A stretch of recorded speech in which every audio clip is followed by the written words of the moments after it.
Salut les internautes. Bon, alors, je sais que j'avais dit dans les vidéos précédentes que je ne votais plus parce que ça ne m'intéressait pas ou parce que ça servait à rien en fait.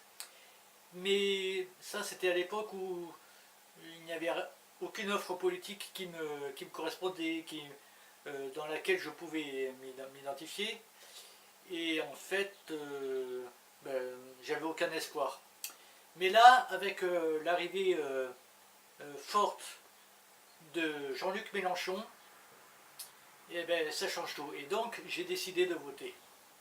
Et bien sûr, j'ai décidé de voter pour Jean-Luc Mélenchon, je le dis clairement. Alors, en fait, il y a quelques jours, j'ai reçu de la mairie de mon village les différentes revues, on pourrait dire, du politique pour le premier tour. Alors voilà, on les voit. Donc je remontre. Nathalie Arthaud, je les ai classés dans l'ordre alphabétique. Nathalie Arthaud, François Asselineau, Jacques Cheminade, Nicolas Dupont-Aignan, François Fillon, Benoît Hamon, Jean Lassalle, Marine Le Pen, Emmanuel Macron, Jean-Luc Mélenchon. bon, on se calme, et Philippe Poutou. Alors en fait, je vais faire deux vidéos. Cette première vidéo concerne donc Jean-Luc Mélenchon tout seul, et je vais vous dire les raisons pour lesquelles je vais voter pour Jean-Luc Mélenchon. Et dans la deuxième vidéo, que je vous invite à suivre aussi, c'est tous les autres, et je vais vous dire les raisons pour lesquelles je ne vote pas pour ces personnes. Alors d'abord, bien sûr, donc, parlons de mon champion, Jean-Luc Mélenchon. Alors vous voyez, j'ai une feuille. Moi je ne suis pas comédien, je ne suis pas Jean-Luc Mélenchon, j'ai pas appris par cœur. Alors j'ai écrit et bon, de temps en temps j'irai, je suis désolé. Alors, Jean-Luc Mélenchon. Alors d'abord, c'est un personnage. Il est devenu socialiste quand le parti avait encore des aspirations révolutionnaires, il y a très longtemps. Et il est parti en 2008, après l'infamie du non-respect du référendum de 2005. Le référendum de 2005 où il s'était prononcé clairement pour le non à l'Europe, on va dire, pour simplifier. Mais son parti, sous la direction de François Hollande, avait appelé clairement à voter oui.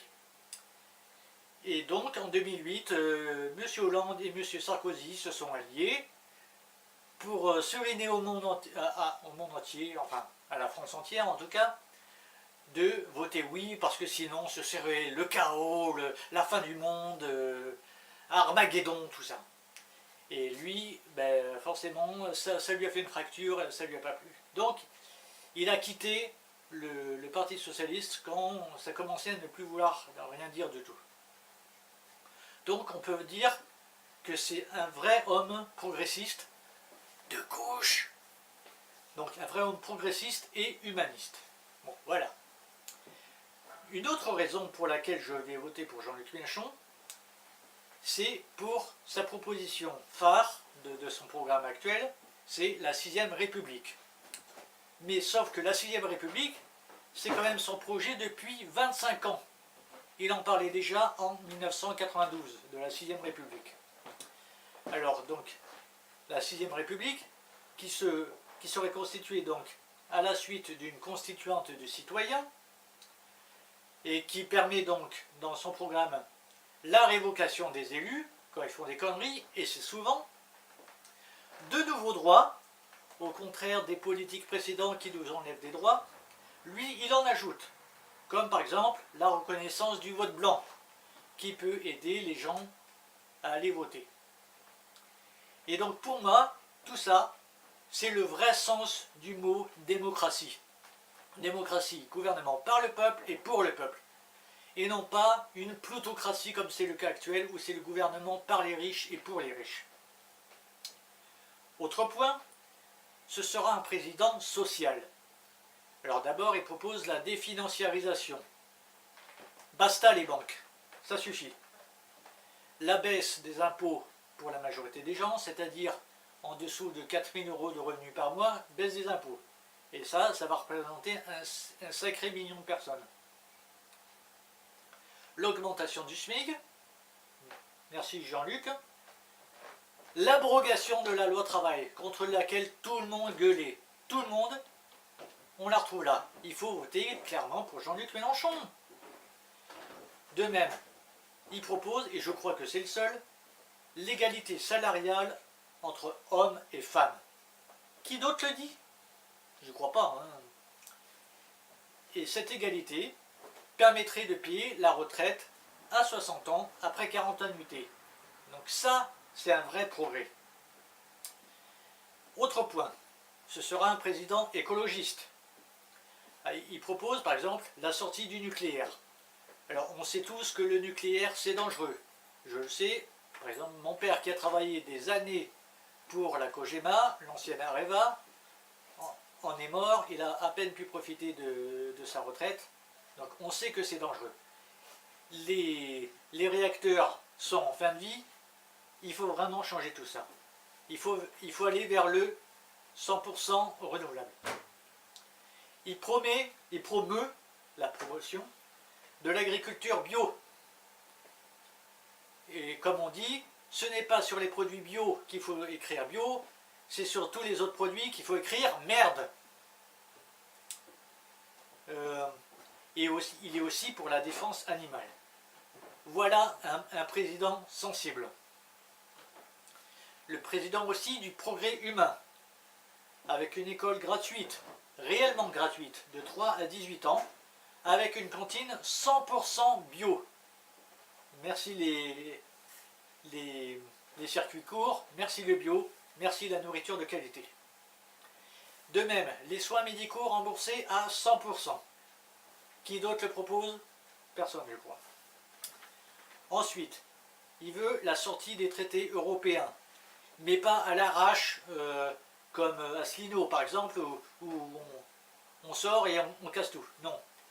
Lui, il veut discuter, et il y a plein de peuples qui seraient prêts à sortir de l'euro. La Grèce, l'Espagne, l'Italie, voilà. Bon. Mais il veut par exemple un protectionnisme solidaire. C'est-à-dire, ce n'est pas se replier sur soi, c'est être en coopération avec les autres. Il veut aussi refuser, et avec raison, le CETA et le TAFTA, qui sont des accords commerciaux qui sont mauvais pour la France et pour les Français.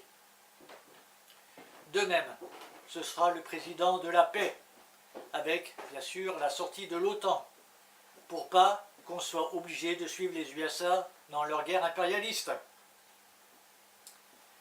Ensuite, alors, il dit l'oligarchie, l'oligarchie, l'oligarchie. Bon, on pourrait considérer que, en tant que sénateur, il fait aussi partie de l'oligarchie. Mais sauf que, lui, il a au cœur, sincèrement, les intérêts de la France d'en bas. L'intérêt de la majorité des Français. De plus, il n'a aucune affaire judiciaire à traîner. Je ne dis pas qu'il n'a pas un petit peu croqué des avantages de tout sénateur. Mais il n'empêche que personne n'a rien trouvé à lui dire pour le mettre en examen. Et ça, c'est rare.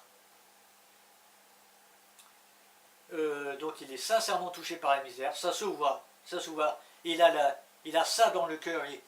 S'il est vif, s'il est colérique, c'est parce qu'il n'aime pas le système dans lequel on est. Il est aussi touché par l'exil forcé qu'il a vécu quand il était enfant, parce qu'il vient de Tanger, il a vécu son enfance à Tanger, il a été obligé de s'exiler pour suivre sa mère en France. Donc il sait ce que c'est que d'être un immigré, et de vivre le racisme des bons Français. Donc il a ça dans le cœur. Et il n'a bien sûr pas oublié ses racines populaires.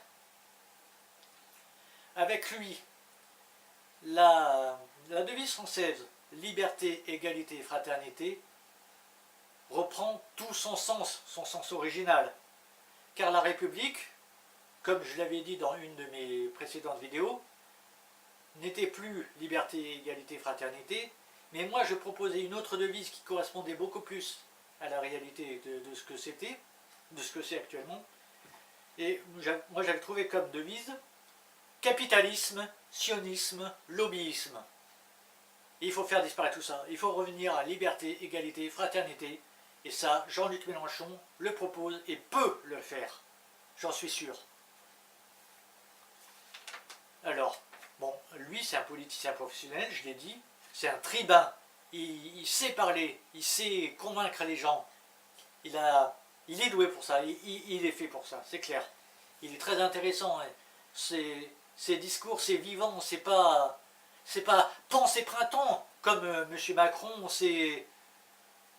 enfin bref, c'est la vie, c'est pas du blabla vide de sens. Voilà. Et c'est clairement, déjà c'est le plus populaire, le plus doué des orateurs, et c'est clairement la meilleure voix possible de la France à l'international. Alors en plus, malgré son âge, 65 ans, c'est quand même un homme moderne et jeune d'esprit. Alors par exemple, il est très présent sur Internet pour une plus grande interactivité avec le peuple.